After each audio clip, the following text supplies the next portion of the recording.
Yo, what's good, everybody?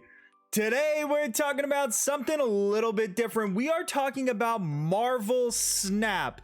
As you guys know, I love card games. It's why I love MLB The Show so much. I love collecting all those cards. If you're a fan of Magic the Gathering or Hearthstone or any of those collectible card games that you could play on your mobile device, then this is the game for you. I'm here to tell you the 18 things that I wish I knew before starting the game so that you can get help to progress the way that you want in Marvel Snap. The first thing that I wish I knew before starting this game was that the game is not pay to win.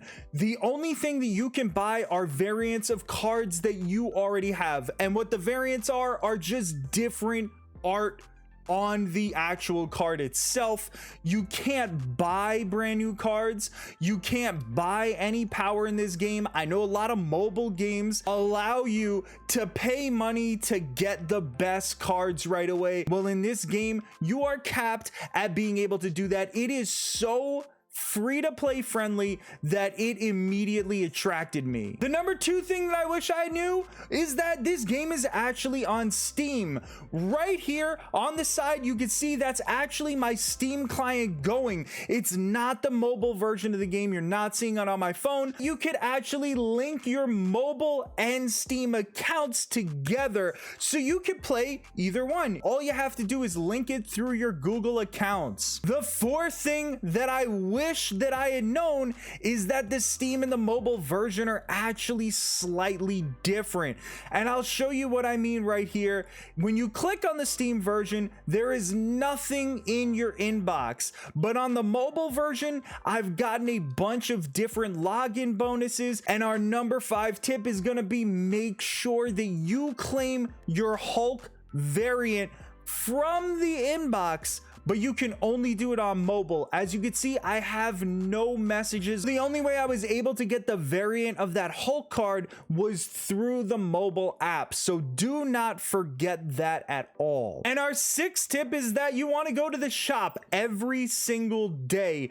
and you want to go down here. You're going to get 50 credits for free every 24 hours. So at 11 p.m. Eastern time, this refreshes and you're able to collect 50 credits that are going to be used to upgrade your cards. And our 7th tip is don't do the fast upgrade. These credits are the rarest currency in the game. They're the hardest thing to get. So you do not want to spend an extra amount of currency to upgrade Carnage. Now, what does gold buy? Well, gold gets you either a different variant of a card that you already own right here on the daily offers. Those also rotate in and out every 24 hours.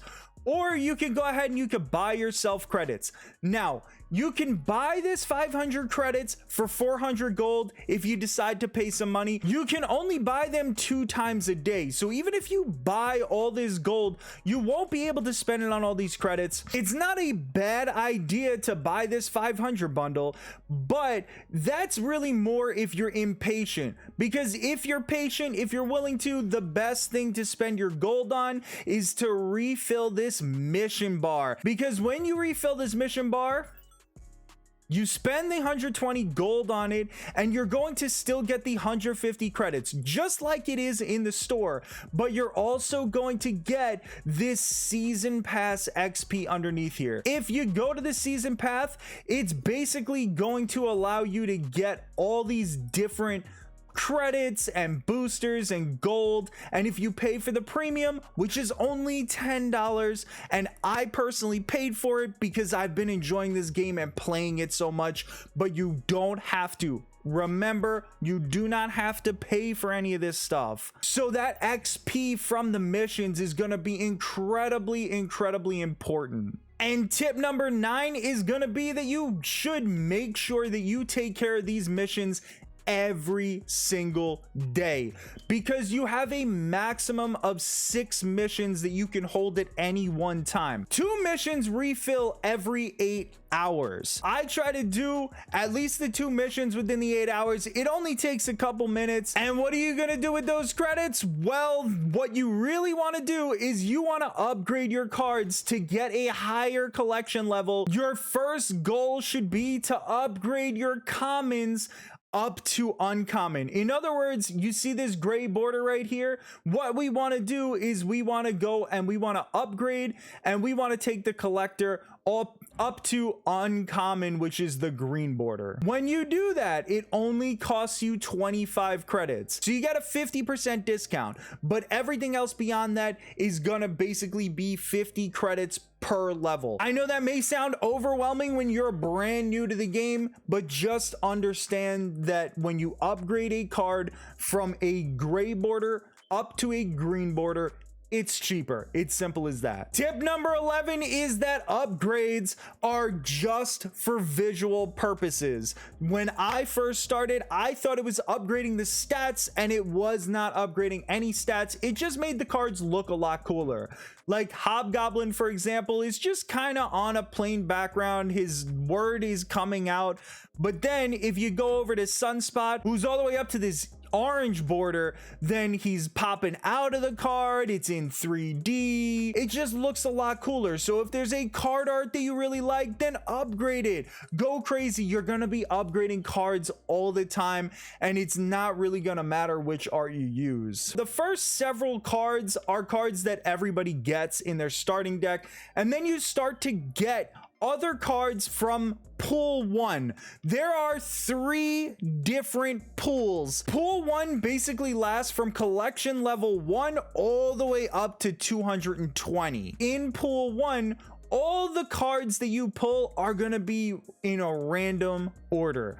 I pulled Groot, Morph, America Chavez, Angel, Domino. Meanwhile, if it was somebody else, they may have pulled Spider-Woman first, then Elektra, then Wolverine, then Multiple Man.